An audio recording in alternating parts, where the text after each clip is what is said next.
good morning, and welcome to your Business in Digital. I am Tamara Louise, super excited to be here today. Today is going to be an awesome conversation. We have an amazing guest. He's like our family, so super excited about that. We're talking with Favour today, and we're talking search engine optimization. Yeah. So that's going to be fun, lots of fun. How you guys doing this morning? I'm good, but I'm missing my neighbor. I don't have I tea. know. Michelle, we miss you so much. she had she had a conflict, so she's working on some, big moves, big move things. So we're not mad at it. She'll be back, but she was super sad about not being on this show today because she too loves SEO and she loves Favor. So she's just like, when I heard she wasn't coming, I was like, no. But we will do our best to make sure we have a great show. Michelle, you impact our show so much, so we will try to do our best without you. All right, well, let's kick into the intro.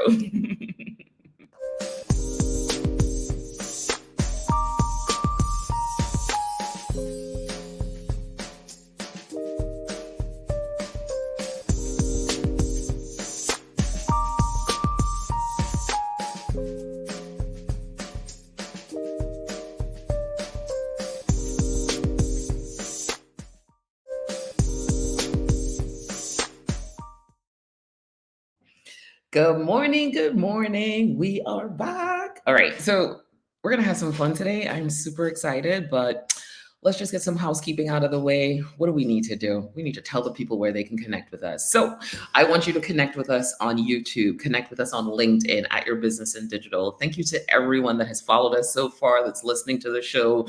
We're slowly watching the views go up for these videos, which is awesome.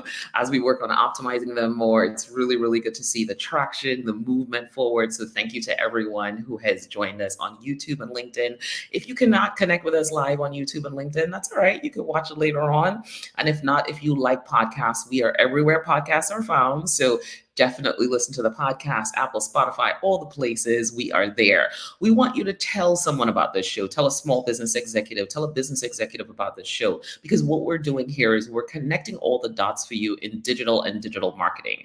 We want you to connect your business goals back to digital. We want you to go to your CFO and say, hey, digital and help me increase my revenue by 10%, by 20% year over year. We want you to have those solid conversations. We want you to talk about this is the money in the bank that came in from digital. We want you to connect all those dots. We understand that it's daunting and you're spending a lot of money on digital. We want you to see that ROI. That's exactly why we do this show. So tell everyone who owns a business, who's a business executive, who's a CFO, a salesperson, operations, tell them about this show because we're going to help them connect those dots to money in the bank. All right, got that done. Thank you so much. All right, quick recap of the last show. The last show was popping. It was like we were on like running through everything.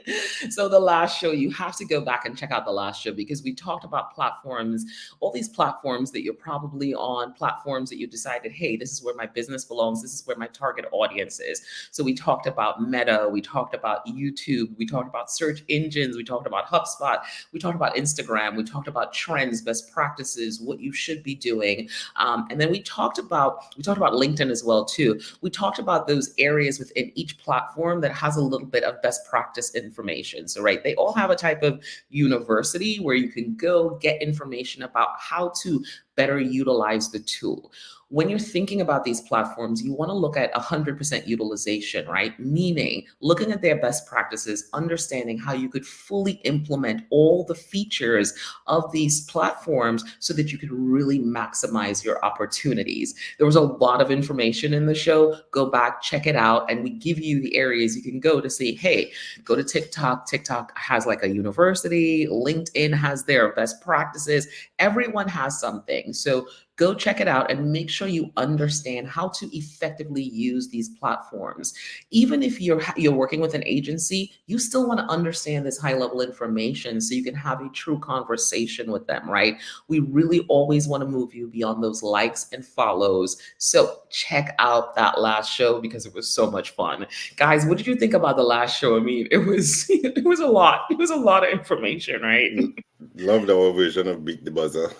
Beat the buzzer like we never. I felt like I was on a game show.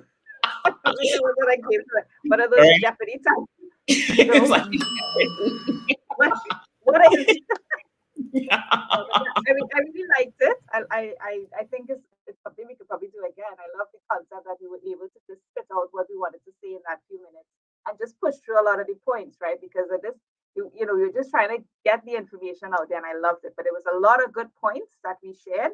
And I think the takeaway that we told everybody was kind of like, we know it's a lot, but pick one, pick something, and just hone that for a while and focus on that for a while before you move on to another one. Because as we have always been saying on this show, right?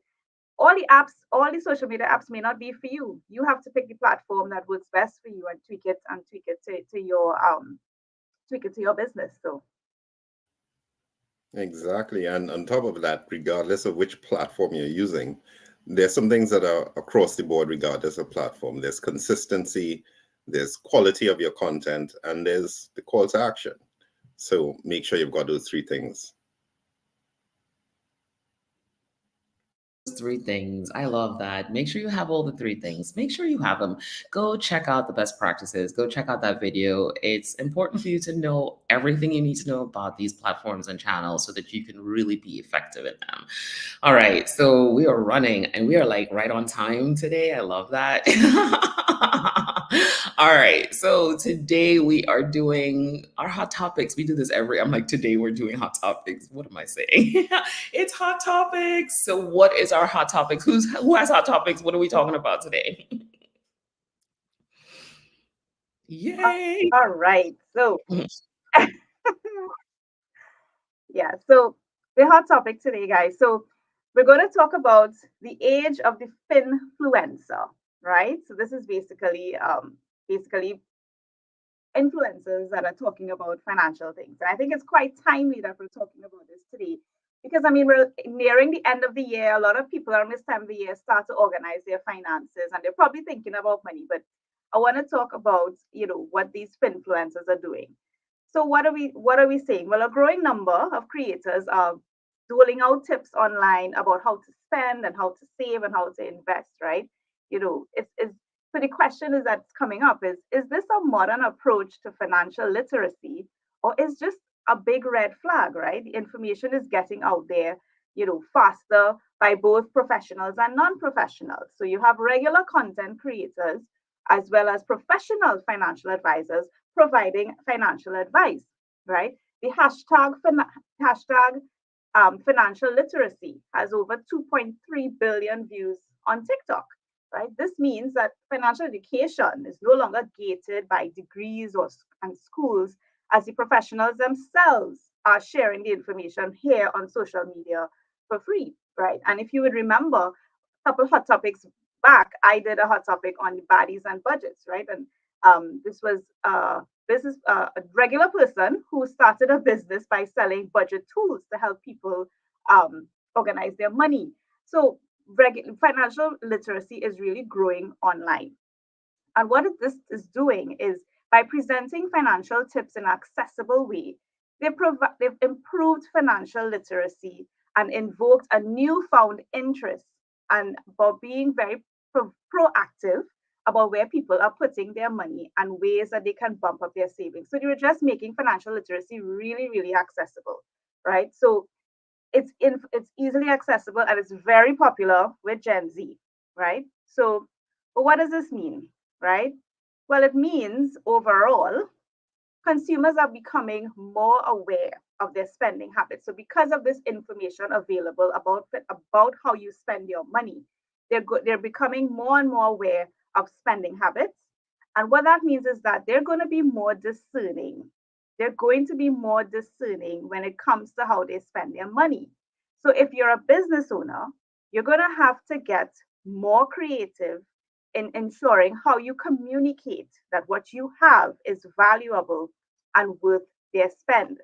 So because they're now very much aware of, am I getting value for money, and more aware of, I should be saving more than spending, you're going to have to do a little more work. You're going to have to do a little more work to try to get them to part with their money, right? And a bonus point that's probably not on this slide is, as a as a general business owner, you yourself can just share your financial story with others and help educate maybe other business owners like yourself, or just educate your consumers generally, right? So financial literacy is growing on social media. It's like a whole financial literacy university on social media. Everybody's sharing the information. It's really accessible now. And it's what I like about it, it's breaking it down into simple terms. It's no longer very gated. It's no longer very complicated, because even the professional advisors who are coming on board, they're realizing they can't speak the jargon. They have to break it down for the everyday person so that the everyday person can understand. So I found this to be really fascinating. Just the fact that as an ordinary person, you could go and binge a lot of information on financial literacy without even having to lift a finger, or just, well, lift your finger to scroll, but it's really accessible. So that's my hot topic. Oh man, we love that hot topic, but there are a few things there, you know what I mean? I'd like to unpack because I think especially during COVID, right? There were a lot of investment fraud, blah blah blah. A lot of people were taking advice from people who, may have made some money in the stock market, may have done some things. I think, yeah, definitely the piece that you brought to the table about budgeting was definitely super smart. But there's so many people that were, I guess, fell into the trap of listening to gurus who just basically, took them for all their money. They listened, they lost a lot. So I think it's really a fine line. But you're right, it is an opportunity. There is an opportunity to open up and, discuss finances, and because it's a conversation that sometimes families aren't having, people aren't having, and there's so many nuances to that. And personal finances really connects back to business. If you have a business, how you handle your personal finances is really, a sign of how you may handle those business finances. So I think the information is good, but I think we also have to be wary of who's delivering the information and what makes them an expert, right? Because expertise sometimes comes down to, I did it once and it worked, and then all of a sudden it's like, and now I have a degree in this. Correct. Absolutely, absolutely. And that's what I'm saying. It started off as normal, normal people were sharing information. And then the experts realized, you need to be, that's what you're saying there, you need to be careful, because these things may not necessarily work. And you're right, ordinary people were sharing it as something successful when it just worked because of their situation. It may not work and translate well into other spaces. But the key thing for me that I am seeing is, at least it's driving a conversation, and people are thinking twice.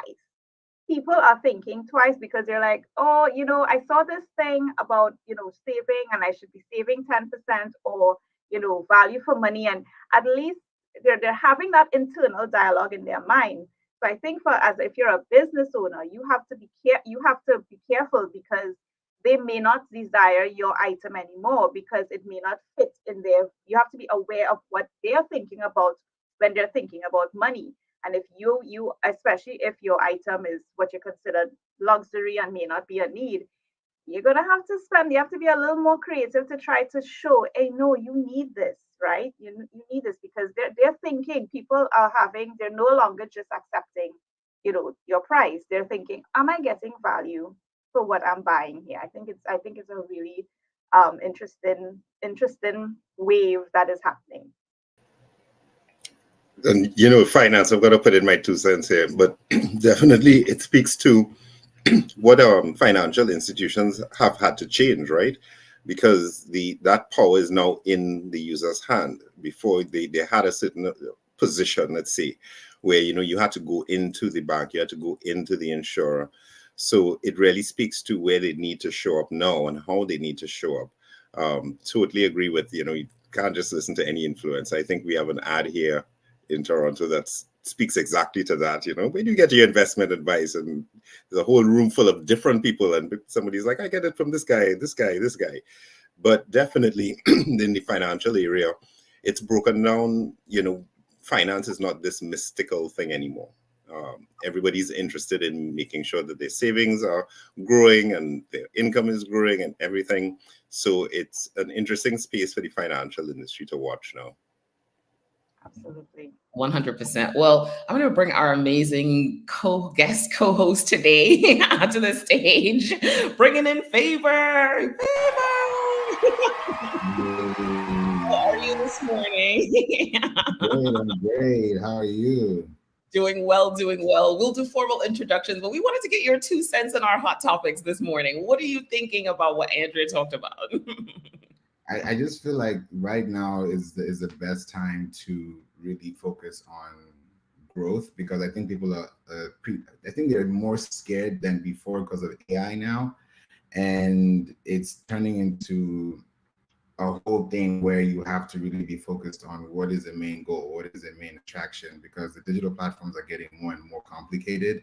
The algorithms are getting more complicated. Even the search engines are getting more complicated. So everything is becoming where, do you want to focus on experience, or do you want to focus on likes and followers and the metrics? But if you focus on the data, I think that's where the value is, and that financial literacy that Andrew was talking about is where you're going to see impact in your social currency, because people they split financial and social without thinking about both of them as assets. So I really appreciate that we were talking about this, because I think a lot of people need to open up for the new year. Oh, well, we love that. I'm so glad to have you on stage with us. Andrea, are you in a place now that you have a neighbor? You're not. Yes, I have a neighbor now. Awesome. Well, thank you for that segment. That was awesome. We love that hot topic. Woo! All right. So we are now moving on to our favorite segment. Go beyond the likes and go beyond. Go beyond the likes is where we take you beyond those likes and follows, as Favour mentioned, beyond the likes and follows, to that place of strategy, to that place of money in the bank, right? What are the activities? What are the digital marketing strategies that we need to put in place to really be effective? And today I am super excited to have this conversation and to talk about SEO, right? So today we've already brought to the stage Favour.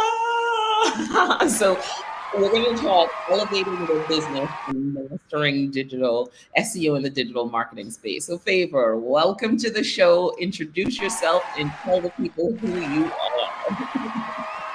Thank you so much for having me here. My name is Favour Obasi-ike, and I'm the founder at Work and Play Entertainment, where we help businesses, entrepreneurs, and creators understand the value of search engine optimization. And we offer you with value where we're able to incorporate SEO, search engine optimization, and also now AI, artificial intelligence, with a hint of audience intelligence, which is also AI too. So if you are able to put all those 3 together, you have a great tripod that can stand for generations online.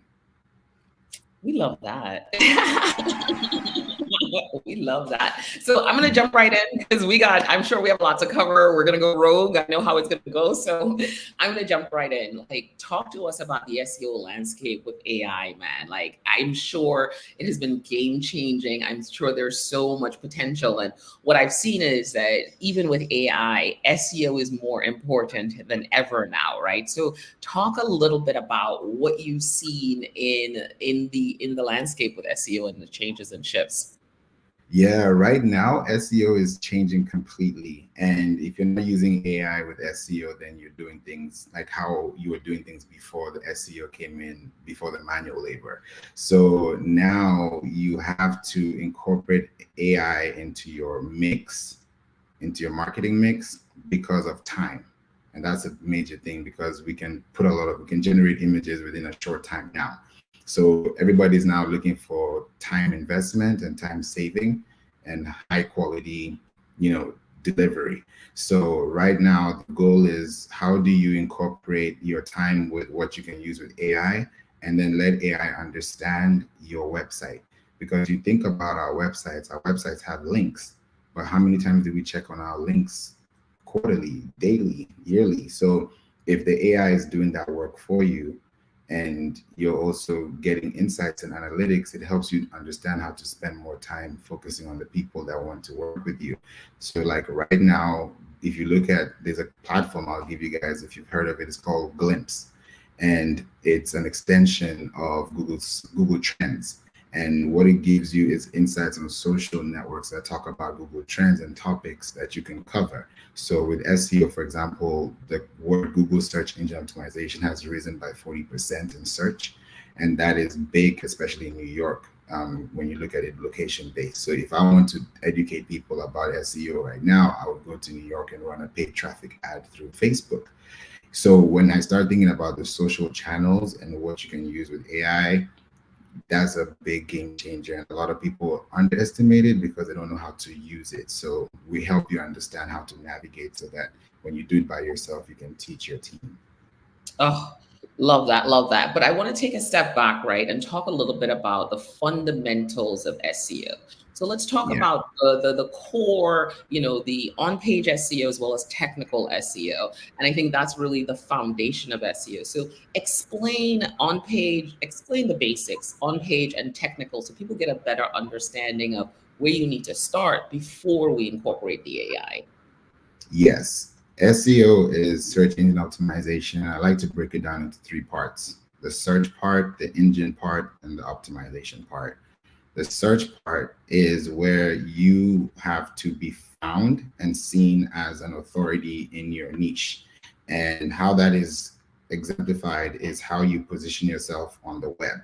And when you hear the web is a wide, world wide web. So what you want to do is position yourself where you can be seen online. And most of the places that you want to be seen fastest is on Google. And that's why people want to find you on Google. And people use Google to look for things daily. So if there are 8.5 billion searches a day, you want to be on Google so that you can also position yourself to be an authority in your niche when you put out content on social media. So the search part comes in when people actively search for things. Now, the engine is the platform you use to run it. Are you using Facebook? Are you using email marketing? Are you using advertising? What is your positioning like? So if you have content and you have that position, then the optimization comes in when you focus on trends. Like right now, we're into the Christmas holidays.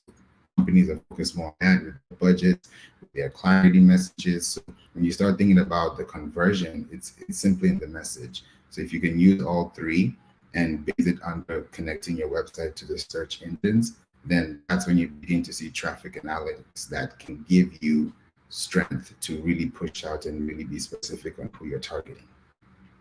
Let's get a round of applause for that explanation. What a way to break it down.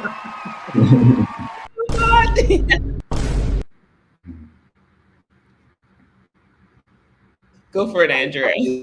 I loved how he broke it down. I don't think I've ever heard it broken down so simply like that. But I really like it.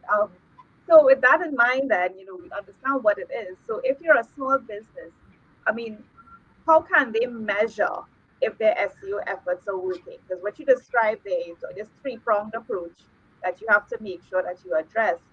If a business is doing SEO, whether formally with an agency or even on their own, if they're just putting stuff out there and they think that, well, it's the algorithm will pick it up, and if somebody searches, they'll get it. How can they measure the success of their SEO efforts? Great question. I believe the daily success happens when you look at the analytics from the previous months and pretty much the history graph. Because when you look at your analytics, it tells you when you have your high seasons, your low seasons, your high peaks, your low peaks, and you want to maximize those peaks and also know what to do when those peaks are not there. So most times when you think about businesses and daily business operations, people are either 100% virtual or 100% in person, or hybrid of both. So if you are in either or, especially if you have a brick and mortar store, the major place to be on is on Google Business. You have to have a Google Business profile, because how Google will also verify your business, just like when you get mail in your for your business, is the same way Google wants to send you a mail, and they want to send you with that code. So that code is going to verify your business. So when we think about online verification, think about the physical, actual verification that you have to get a mail with the code from Google to activate your business. So when you start thinking about how that is verifying your location into Google Maps, because everyone uses Google Maps to drive, so how do you position yourself so that if someone points their location and they want to go to yours, they can see you because you're verified. So it starts with those small things before we go into the technical stuff, because sometimes we get so confused with, oh, how do we get started? But it simply starts with registering with the Google Business listing, register with Bing listing, be in these places. When you hear about Microsoft and Google, be on these places, because you know that here's where search traffic is, here's where market share is, here's where sales marketing is. So you have to position yourself in those places so that on a daily basis, you're creating value when you show up with content. Because when you connect your website to Facebook, when you're setting up a Facebook profile, they'll ask you for your name, your desired preferred username, they'll ask you for your website. It's there for a reason. When you connect it to YouTube and ask you to put your links, it's there for a reason. Because when you start putting links on those platforms, you want your website to be part of that experience. So if you forget to miss those parts, then you miss out on the big chunk, which is the foundation. Absolutely. So just to take it a step further then, what would be, so in terms of if someone was to try to check to see if they're being successful, you mentioned even analytics, just can you give one or two examples of what is it that they should be looking for to see that it went up or down? Is it a particular item in the analytics that they should be looking for, views, etc.? So one of the major things that you should be looking out for is who is liking your posts, where they're liking your posts. Even if you have 2 likes, go a little deeper, get to know, okay, where is this person from? If you go to their LinkedIn and they're in Virginia or in Florida, those are little pieces of the puzzle you can start to build, because you can see, okay, here's a sample data. Let me see what the zip code is. I would go to homefacts.com, check the zip code, get to see the area, get to learn about the place, do your own due diligence. But some people kind of skip it because they don't think it's necessary. But those are the beginning steps that someone can use. And then when they know, okay, go to Google Trends. What is Florida looking for? What is Texas looking for? What is Washington looking for? And then you now start talking about it and getting to see that, okay, this is a trend in March, this is a trend in December, this is a trend in July. And then you start looking at those trends, you look at it collectively instead of focusing on just what's showing up on social media.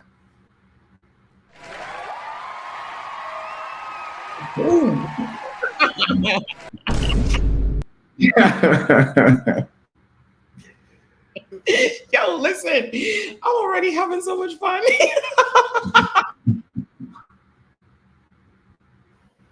You are having too much fun. Favour, good to see you again. Glad to have you on the show. So yeah, as we just following on that question, how small businesses measure that success.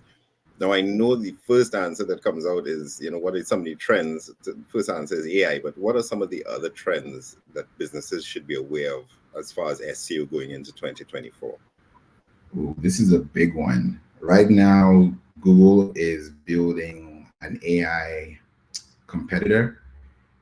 It's called Gemini AI, and it's going to compete with OpenAI. And right now, they've been doing what do you call it? A search generative experiment, and called SGE. Yes, and you can see it on your phone. You can test it out. It's in the search labs. You can use it for Google Sheets. So yes, yes, it is a great experiment.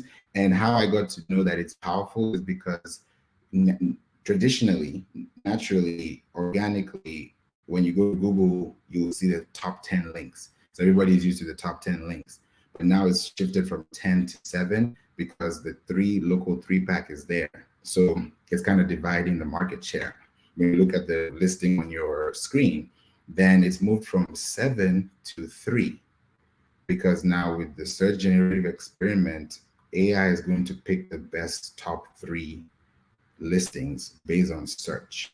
So if you're not on that top 3, then your business won't be seen, and it's going to get to a point where the links that are not doing well, because nobody really goes to page 2 or page 3. So how do you position yourself and fight for that top spot? So you have to be very tactical, you have to be very strategic, you have to be very location based, which is a big thing a lot of people forget, because sales come from locations. So you need to know where your locations are to get the most, I would say conversions, and the rates. So when you look at it from that perspective, that's one way to check it. Another way to do it, when you look at the trends right now, is focusing on building awareness within your communities and using email marketing, because email marketing is not going anywhere, and it's one of the best places to advertise, because when you get those links that point back to your website, is a great way for you to also gain direct links, whether it's on YouTube, whether it's to a podcast, whether it's to a place, because if you send that link, you don't know who's going to click on it. But when they click on it, it's going to give a surge and a signal to the algorithm that you are active. So that's a good way to keep yourself in business and in check. I feel like you've said something exciting and scary all at the same time. Like you've said, okay, we want to be on page 1, but now we got to be the top 3, right? So we gotta take a breath with that one for sure. Tamara, what do you think of that? No, I love it. So now you have to be in the top 3. So it really it comes back to that quality content as well too, right? So it's making sure you understand the location, you understand the trends that are happening, you create the right content to support that, and then making sure that all the links, all the technical fundamentals of SEO are in place. So the AI can say, hey, this person is an authority and the most valid, and we're going to present this information. Is AI also looking at the most relevant information? Because SEO is really about relevance, right? In the beginning, it was about keywords, but now it's really about relevance. So is AI focused on relevance as well? It is based on relevance 100%, because there's so much content on the web right now. There are probably about 4 billion pages on blogs that are pretty much produced. So how can you keep up with that massive, trend? So the base thing right now, the base level, is to look at your links and see what links are performing well, which ones are not performing well, because you already have data. Sometimes when we're churning out content, we don't look back and see what content actually helped us and what content didn't help us. So when you go back to that drawing board and you go back to the relevance and say, okay, by this time last August, this is what was happening. Let me go in July and then schedule I would call it a republishing article that you can reset. Because when you reset that, when you go back to your sitemap, it's going to tell you when it was last modified. Just like when you go to your local drive and you rename your picture or you rename your document, it will tell you the last time it was modified, the last time it was added, the last time it was open. You can see that on your computer. That's the same thing you're doing for the web.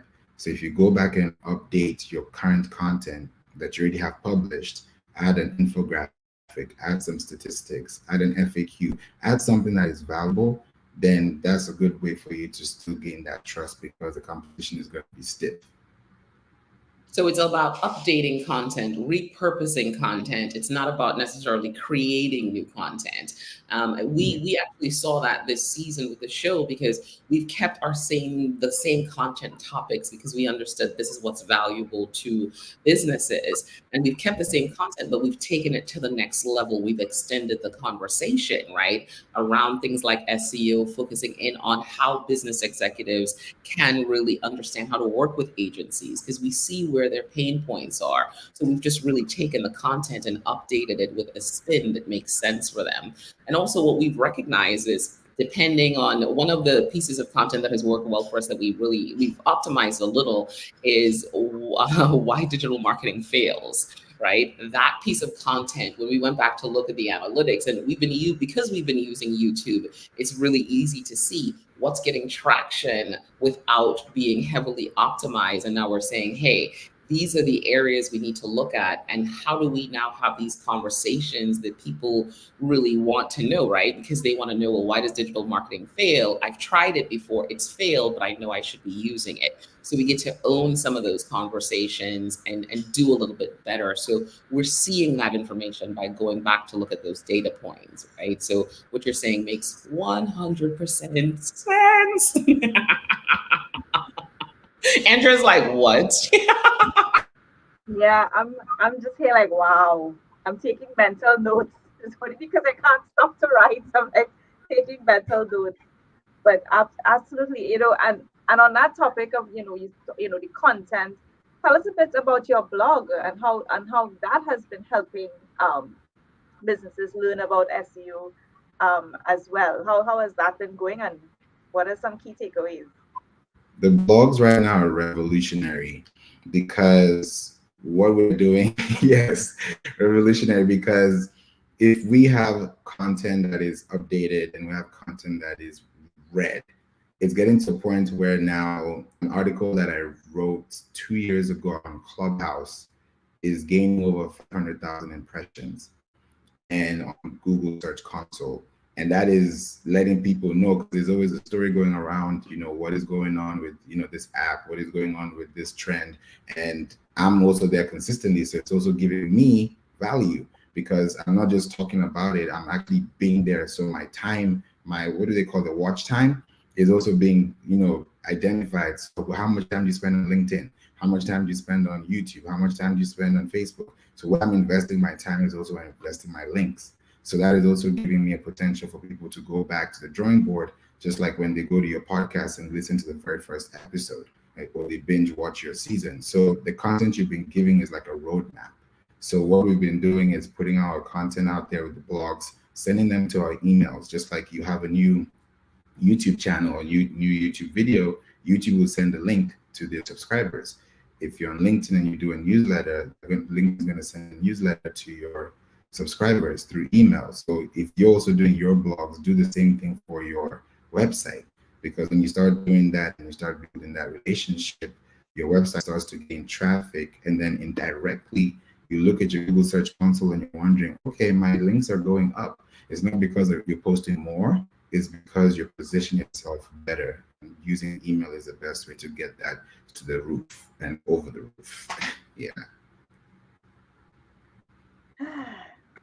I love that you're talking about a hybrid strategy as well too. So SEO as the foundation, but then email marketing to move the message forward, to get those links back, to build that domain authority for your website, right? Because that's what a lot of that does. The more you link back, the more you get quality links and people coming back to your website, it's the more that you're saying, or people are saying, hey, this website is an authority, you should absolutely pay attention, as well as them having the relevant information. And that leads to better conversions and getting your target audience in to connect the dots with you, right? Right. So Right. love that. So you know what? So tell us a little bit about some of the cool projects that you're working on, because we want to understand, like, what are you doing? What's exciting? Because I know somewhere in the back you're like in the back tinkering with some other stuff. What's cool and exciting that you're working on that you discovered and you're like, oh my God. Right now is a great time for me. And I'm so grateful to God because of the opportunity. Because looking at January through now, what I've been doing is trying to figure out how can I maximize my time for the new year. And that includes Zoom meetings, that includes time spent in person, that includes networking events. So what I've been doing is positioning myself where other domain authorities are in person, and getting to that networking phase where you're connecting with people on LinkedIn, you're connecting with people in person, you're connecting with people on Clubhouse. So those are things I've been doing consistently. And now the way I positioned it is I'm building, and that's what I've been doing for almost a year now. But I took it off last month and signed up a few people who joined the Lifetime SEO Mastermind, because I'm building a mastermind now and giving people a roadmap of how things can work. And I'll give you an example of one of them. His name is David Pizzat, and he's in the SEO Mastermind, and he's a photographer in San Antonio. So if you type in Airbnb photography, studio photography, San Antonio, you're going to see him on the top before Airbnb. So what is happening now is we're pushing content because he has a lot of pictures, he has a lot of locations, so he has original content, his IP is identified as 100%. So those are things we're doing to help people understand, okay, we've achieved this success, but can we do better? Can we do more? So it's that mind challenging mindset that we're doing, and we're also transcending that to our clients. And even our packages now are going to be increasing in the new year. So we have a 30% of our services for the holidays, and we want people to get in as soon as they can so that they can incorporate AI faster, because by this time next year, it's going to be even more competitive. So you don't want to be there late when everybody is scrapping the surface. So we want to make sure that we're there early and we're there on time. Let's get a round of applause. Yeah, 30% off Mastermind Lifetime. Check it out. Ranking on #1. We love that. I mean, everything you're saying is just like, it just makes SEO it's always been sexy to me, but it's even sexier. So as a business owner, a lot of times small business owners are super busy. They have their teams and they're probably working with agencies, right? And we like to talk about that. What would you advise a small business owner or a business executive? What would you say to them if they're working with an agency? What are some of the things they need to ask those agencies around their SEO, their results? What should they be talking to them about now? Because many times the agencies sometimes leading the conversation in a way that may not be, that's maybe about some KPIs that are not as relevant to the goals. So how should business executives speak with their marketing agencies about SEO? What should they be asking about? Right now, the best thing I can say, which would be very simple for people to understand and really take action on and do research with that too, is to understand, as you're asking them questions, one of the big questions you should be asking them is, what is your marketing stack? What is your SEO stack? Because I want to know what tools you're using to help my business grow. Because I'm paying for a service, but I don't know what you're using. It's like, well, I'm paying you to fix my house, but I don't know what tool you're using. You want to make sure that that person is certified, is experienced, has backlink authority, has that covering where you've been able to see that, okay, I'm going to search for this business online on the actual Google search and see something valuable, see something credible. Do they have a LinkedIn company profile? It's so underrated, but it's a big factor to consider because corporations are doing it. So why are you not doing it as a small business? So when you do that and you position yourself, it shows how you are in authority, and that makes your price even go higher. Because when your asking price becomes higher, because you're also impacting audiences and you're impacting lives.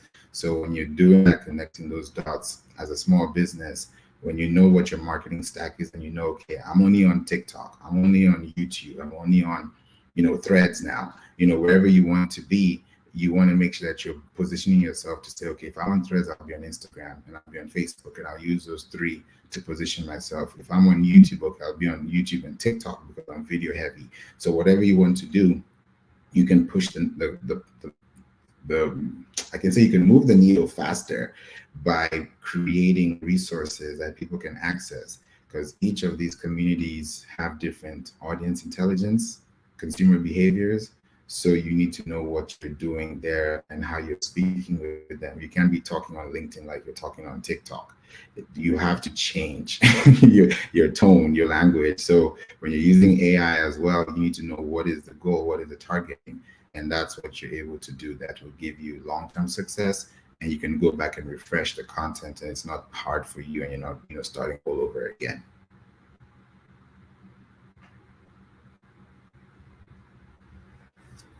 Applause.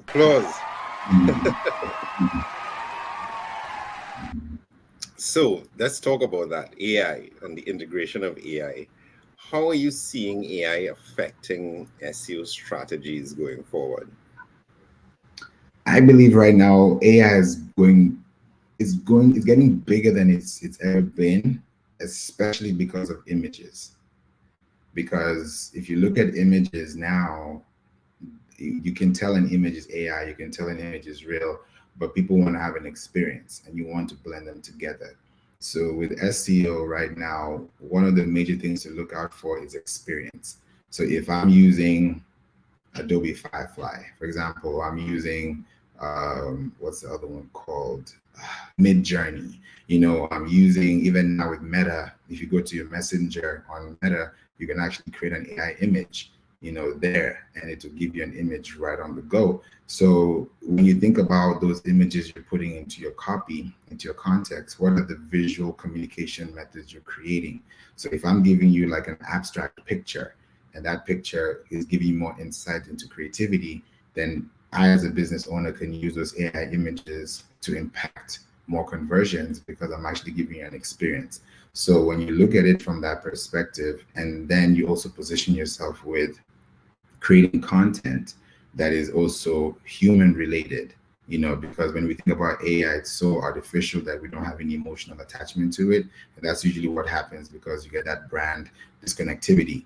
But if you're using it and you are connecting your AI tool to a sitemap, then what the algorithm is doing is reading how you type, it's reading how you read, it's reading how you say things. Even when you have your YouTube video and there's a caption, it can grab that and say, okay, if you speak like this, and this is how I believe you to speak. So instead of spending 3 hours writing that article, you're spending 30 minutes revising it. You're probably spending 30 minutes proofreading it. You've saved 2 hours, you've published it, and you've probably done that 5 times over, 10 times over. And now you have enough content you can reproduce. And when people are reading it, you have a video attached, which is now you. So now people are not really reading because people don't even read in the first place.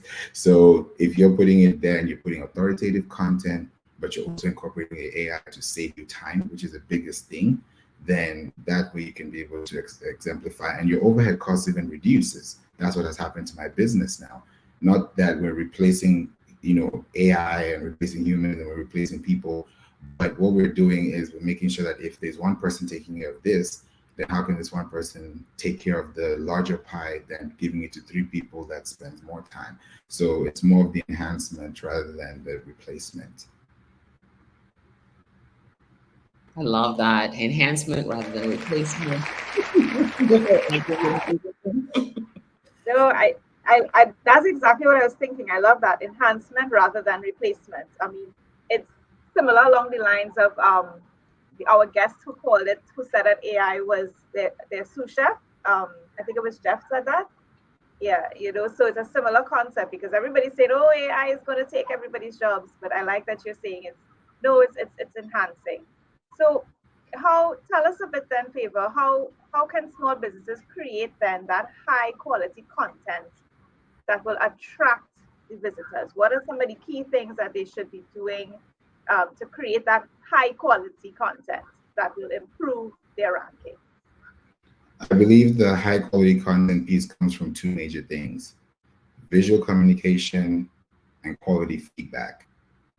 If you can do those 2 consistently with quality, then you will always get the right information, because you can get a bunch of leads, but those leads are not really important. They're not really your audience. So you can get quantity, you can get a lot of things, but those things matter in the long run. So the best thing to do is focus on that quality communication, that visual communication piece, whether you're using images or using videos, how you position yourself. And then the quality feedback comes from connections with communities. So you go to places like Reddit, you go and read, you say, okay, type in my problem solution. Okay, this is what people are asking. Then I'll go and do podcast episodes, or I'll just go on, Clubhouse Live, and then I'll take those things into the business. And I also want to give a huge shout out to Crystal, our friend, too, because podcast for Spotify just told me that, and I sent an email before coming on here, and our podcast we did in September 2021 is a top episode on the podcast right now for 2023 on the We Don't Play podcast show. And that was a topic we were discussing, Wix versus Shopify. And that was Clubhouse audio that we did. So can you imagine all the layers in there that you're looking at it, and people are like, okay, it's not just one episode uploaded and posted, it's coming from communities. So when you see that visual communication, you're like, okay, this person has actually spread their wings and they've also collaborated, collaboration over competition. So when you do it that way and you collaborate with other brands, then you start to really understand the value of communication and feedback.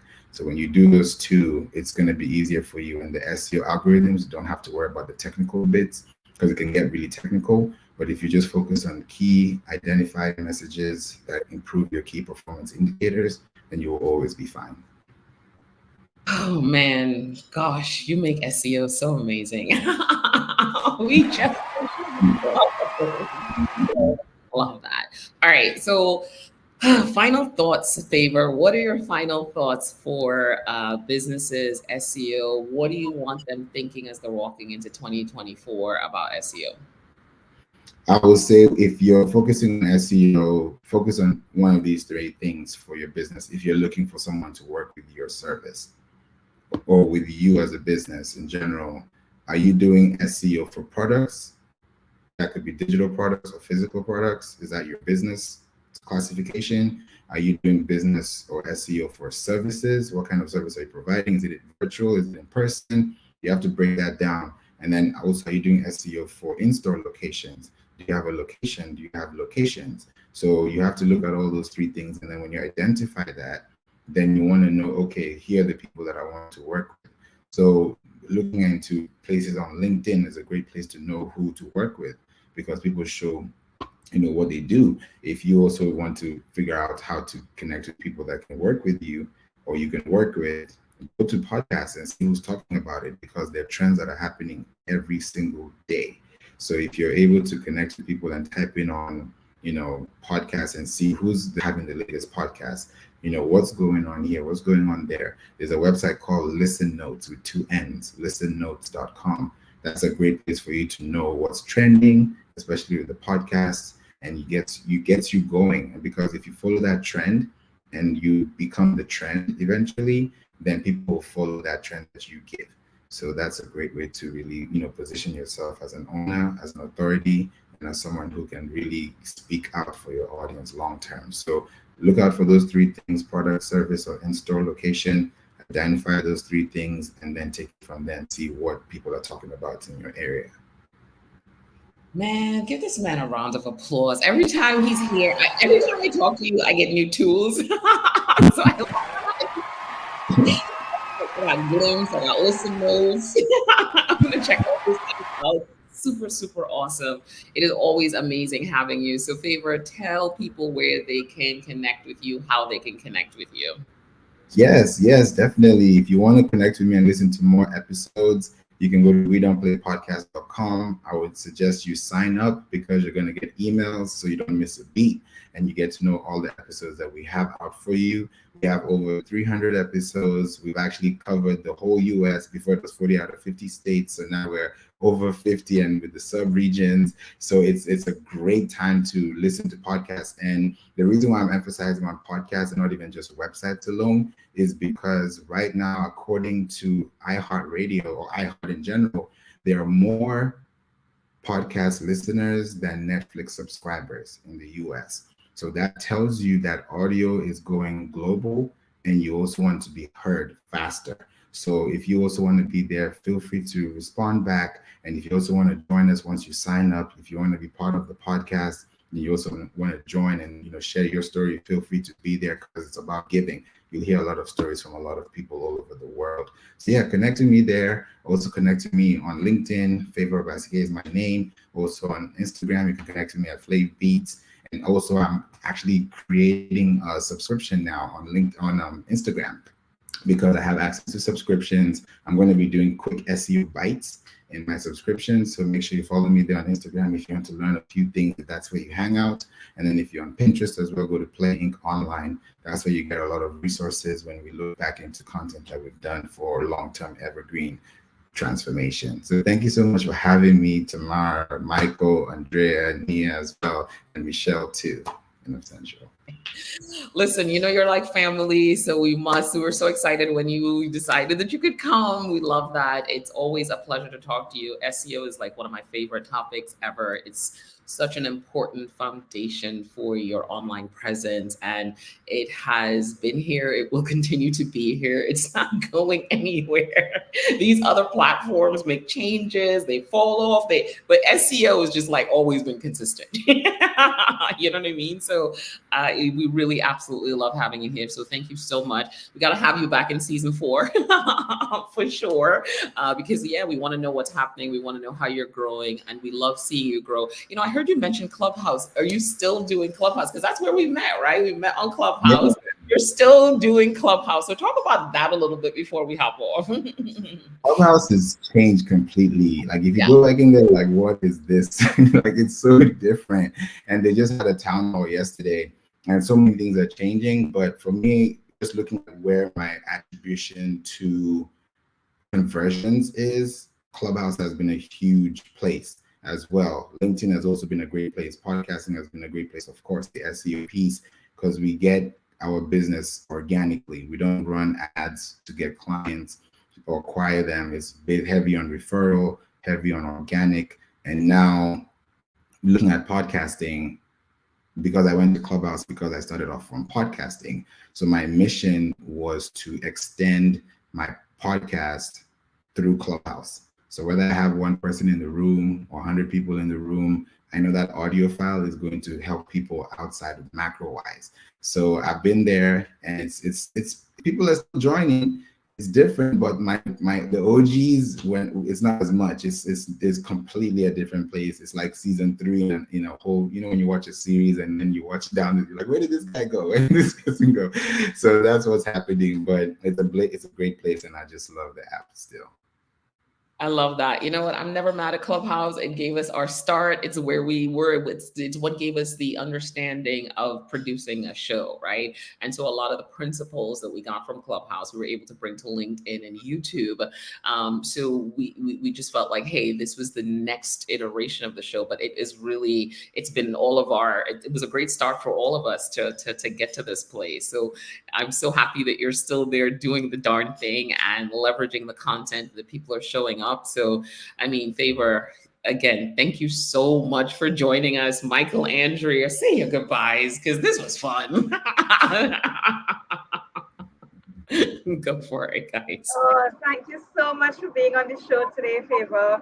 I learned a lot, as always, because we're always learning on this show, but you really brought some great perspectives to SEO, some new things, and that our audience will take away into their small businesses, and hopefully SEO will form a great part of their strategies in 2024. Thank you so much for being here. Yeah, thank you for having me. Great having you again, Favour. Always great having you on the stage. Always great hearing your insights on SEO. So look forward to hearing more in 2024 for sure. 100%. So Favour, again, thank you so much. I will talk to you very soon. Let us catch up. Let us collab some more. This was awesome. It was, again, as everyone said, it was a pleasure, and I think such a good conversation. I'm definitely pumped and ready to go look at these clips. And what is the other tool? Listen, I'm definitely going to of the show. So we'll definitely stay connected. Thank you again. See you very soon. All right, take care. Yay, let's get some applause for Favour. There we go. There we go. Thanks, Favour. Guys, the show is awesome.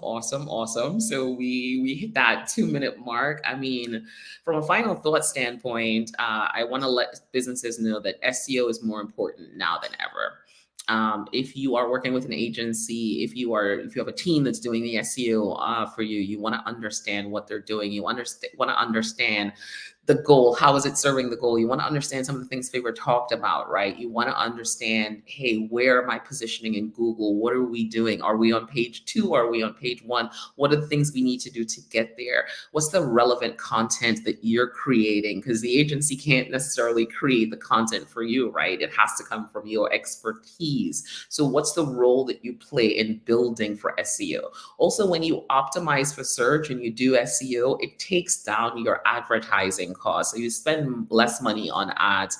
SEO is foundation for your online presence. If you do not have an SEO strategy, I don't know. It's a little bit scary out there. So super important that you have an SEO strategy. And then one of the things Favour talked about is that connection of SEO and all the other platforms, social, email marketing. So they really play together. It's not one or the other. It's pretty much all of them that you need to really understand. What are those platforms and channels that you're using where you know your target audience is, and how does the SEO connect back to that? So definitely go back, listen to this episode, share this episode if you have not already. Let people know about it, because you need to know. You need to know. So this is a great conversation. Let me get the housekeeping out of the way. All right, so make sure and connect with us on YouTube. If you are watching us on YouTube, thank you for joining us. Connect with us on YouTube, connect with us on LinkedIn. We are in both places. We have a LinkedIn business page called Your Business in Digital. See, we're listening to Favour. We have that page, so definitely connect with us there. You know what, if you can't do the show live, that's fine. Check it out later on. But we're also everywhere podcasts are found. Definitely continue to listen to the show. Share this with a small business. Share this with a business executive, share this with people who want to really change the game and have that conversation around digital helped increase my revenue by 10%, by 20%. We want you to leverage digital to achieve your business goals. And we want to make sure you understand how you're working with your agencies, what information you're getting back from them. Is that helping you to grow? You spend a lot of money on digital, right? So we want you to see that return on investment. I'm sure your CFO will be happy. Every time I talk about it, Andrea is like, yes. So thank you so much for joining us. We'll be back here on Monday. Michelle is going to be back with us on Monday. Super excited for that. On Monday, we're doing a quick recap of the season because we're going to take a little bit of a holiday break, right? So we're going to take a holiday break and we will be back in January. But Monday, we're going to do a recap of the season and talk you through everything we've talked about, all the fun parts, even some of Andrea's auto quirks, chicken, all the things we've talked about, where it's like, this digital strategy is like chicken parts. I'm like, what? So listen back to those clips. It's going to be a lot of fun. Thank you so much for joining us. Have an amazing, amazing Wednesday. We will see you back here on Monday. Take care, guys. Bye.